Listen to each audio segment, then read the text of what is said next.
Hi, all, and welcome back. I wanted to do two things in this episode. First, give everyone a sneak peek into the next Civ we'll be playing as, which is Pound Maker in the Kree Empire. Got some cool bonuses you can check out now if you want to pause the video. But the point of this video is actually going to be talking about the early turns in the game and settling. So, what you should be looking for when you're starting off. Now, off the bat, I can already tell you I'm not going to be settling in place for two reasons. One, I don't see a lot of great production, right? I'm going to send my. Yeah, so my warrior kind of confirmed what I was thinking. Not a lot of production to work with, but what I see here is an amazing industrial zone once I improve these two stone resources. So I don't want to settle here because that industrial hub is going to be very important for our city. Because while we're thinking ahead now, where are we going to be getting production in this city? Well, we're probably going to put a lumber mill in this plains woods. We're going to put a lumber mill in this tundra woods, a mine on the mason, or a mine on the grassland stone, a mine on this grassland stone, and that's it. Outside, this hill. So we have 5 production tiles to work with, which really isn't that good. So we have to really value it and not turn one of our 5 into our city center. Plus, even by moving to here, we still get this fish resource. We can still make a harbor. We can still project the naval power. And honestly, by moving in, we can project naval power without them being able to take our city via a privateer or a caravel. They can't take our city with a melee unit because we're inland. So not only are we safer, we'll have better production, and we'll still be able to do everything we want. The only thing we're really giving up is better harbor bonus, but that pales in comparison to our production and safety bonuses. And so I'll move there now. I should really clarify. Production is everything in this game, right? If you don't have good production, you're not going to win, no matter what kind of victory you're going for. Are you going for a science victory? You need to build campuses. You need to build libraries, universities, all that quickly. You want to go for a culture victory? You need to build wonders. You need to build theater squares. You need to build archaeologists. All that requires production. You want to go for, what's another one? Diplomatic victory. Well, you need to build the appropriate wonders to get the diplomatic points. What's another one? Even score victory. What do you think score comes from? Building stuff. Everything. Oh, domination victory. That's again still you need to build. You need production because even if you want to go, domination victory, production equals armories, equals troops, equals commercial hubs, which equals financing for your troops and troop upgrades. It equals campuses, which equals stronger troops. It's just production, production, production. That needs to be your focus. Food is merely a means of supporting greater production. So we'll end the turn and just settle in place. So now what do I usually build? And we'll always go for a goody hut. If you see a goody hut, grab the goody hut. See, because you could get a free governor tile, and boom, already you could be getting a science and culture boost. You could be getting this old god obelisk boost. Personally, I'm going to go with the science boost because I just always like science and culture. And so now we're thinking, well, what tiles do we want to work? Well, there's 2 ways to go about this, right? You can say, alright, I want the 2-2 because I'm getting early production right away. But if you're like me and you like to get your settlers out as quickly as possible, I go for the 3 food tile because I want to get to 2 pop as quickly as possible because yes, I'm losing production overall by selecting this tile versus this 2-2 tile, but I'm actually getting more production towards a settler.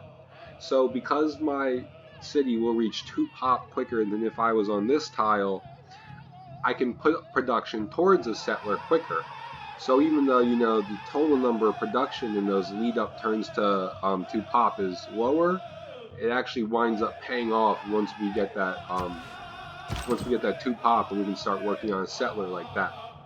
Now, if you're the kind of person that doesn't really care about rushing a settler and you like to build a granary, monument, or worker first, then I would recommend going for the Grassland Hills because you want as much production as possible early on. Going off that point, the first 3 things I build in almost every city in varying order is a worker, a granary, and a monument. Now here's what you gotta be thinking when you're deciding to choose which of those 3, in my opinion. Are the tiles you're working good now? So, you know, we have 6 housing, but let's say we were on the coast, right? And we only had 3 housing. Well, realistically, we only have 3 good tiles we can work right now, right?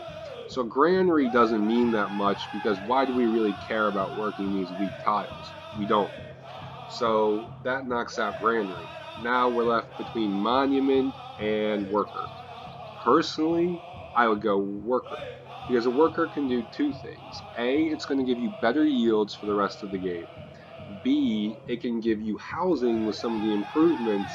So, you know, that helps because you're getting the housing and production. It's kind of a blend of a granary and a production boost. And then finally, I would totally take a monument first if you really need to be claiming tiles quickly, right? So those tend to be like border region cities, like a city that's right next to another civ. If you're right next to another civ, you're trying to save money on buying tiles, or you just don't want to constantly, be worrying about that city potentially losing a tile yield that you can't afford right now. Monuments are the way to go when you're really close to another civ. Now, technologically, I almost always go animal husbandry. Reason being is animal husbandry reveals horses. It's the only tech that right away reveals a resource. So, you know, the resource is going to give us better yields. And like I said before, our goal is to just max out production for the game. And we want to get as much production as we can early on. Now, if we get the horses revealed, some of these tiles might wind up being actually kind of decent and we can work them.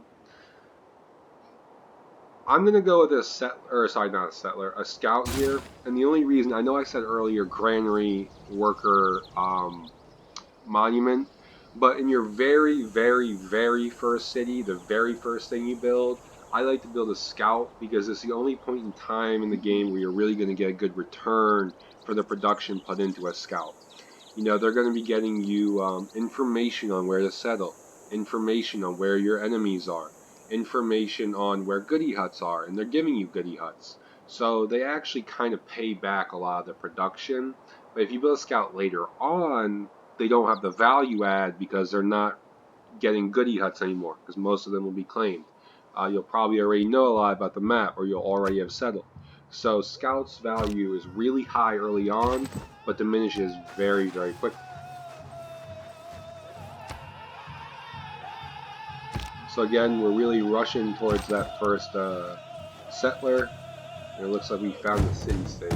Oh, and the barbarian clan. Nice, we got Hercules, which is a great hero.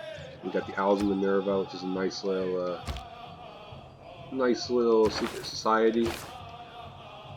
Now, the last thing I wanted to show is where I would build my second city. And personally, actually, so we didn't even get the scout out early enough, but that's fine. Settler comes first, always. I personally like to build 3 settlers at my capital and then start building up my capital. Reason being is that I think this game rewards early expansion. You know, you're going to be the one getting the best cities earliest, and then once you have more cities than other people, it snowballs, right? Because now you have more cities working higher quality yields, because in every city, eventually the yield the yield per citizen starts to go down as you have to work these weaker tiles. But the more cities you have, the more quality tiles you can be working. Plus, later in the game, you'll just have more citizens, and more citizens giving you higher yields. Going I am big fond of early pigs. always works out, in my opinion. As long as you don't get obnoxiously big early, right? You can't be sending your first settler over here right next to an enemy and not expect them to attack you. That's just going to wind up in you gang invaded. So you do have to have a bit of finesse with how you handle it, but not too much.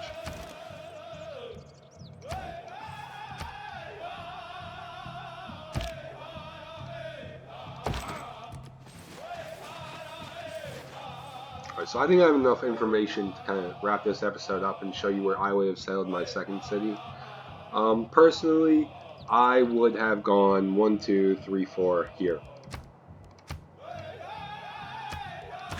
And tried to get this horse if possible, and this wine if possible. Here's why. One, we're really trying to get one of these two tiles because they're really good. Horses tile great, and a 2 food, 2 production, 1 gold wine tile, even though it's near a mountain, which actually might boost its yields, is good. Plus, with the Monopolies and Corporations update, this city is going to give us at least 2 copies of wine, potentially 3. So it's certainly guaranteeing us an industry, potentially giving us a corporation all in one city. Reason number 2, I like my first city I settle outside my capital to be near my capital. Reason being, they can give each other adjacency bonuses. So now we actually could have been a little more flexible in where we put that industrial zone, because what we could do now, because these two cities are close, aqueduct, industrial zone, and now both of these industrial zones are getting the 2 aqueduct boost, and so that's going to make those cities really good production wise. They're already on rivers, so they have the housing. The aqueduct takes care of all housing problems. So by building there, we can get at least 2 wine, we have 2 sugar, so we have 2 good industries, we have potentially a good industry and a good corporation, and our cities are close, so they're easily defended, plus they're going to be giving each other adjacency bonuses. So I'll end it there. If anyone has any questions after watching this, or if I didn't touch on anything well enough, just let me know. See everyone soon.